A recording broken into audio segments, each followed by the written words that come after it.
en su vehículo, señor Francisco Conejero, porque está obstruyendo la puerta de emergencia, la poca vergüenza de esta empresa es pintarle una plaza de parking donde cabe un camión y poner una cámara de seguridad para que a su coche no le pase nada. Decirle también que a ese grupo que le llama a usted un pequeño grupo de radicales, decirle que hoy no haremos aquí un pequeño grupo de radicales, haremos un grupo de trabajadores que estamos aquí manifestándole para decirle que basta ya de abusos, basta de amenazas y basta de acosos. Decirle que si por ello me tiene que llamar radical, que me lo llame todos los días, que me siento orgullosa de ello. Decirle también...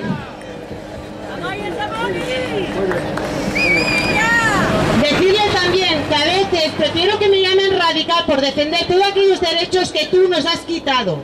Prefiero que me llamen radical a que me llamen 40.000 otras cosas muchas peores.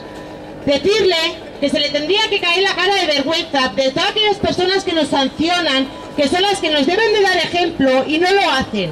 Decirle también que se nos sanciona por no llegar a unas cadencias que los tiempos no están tomados. Nos sancionan por no seguir unos estándares de trabajo. Una persona que hace el estándar de trabajo que se pasa 7 de su jornada en el descanso.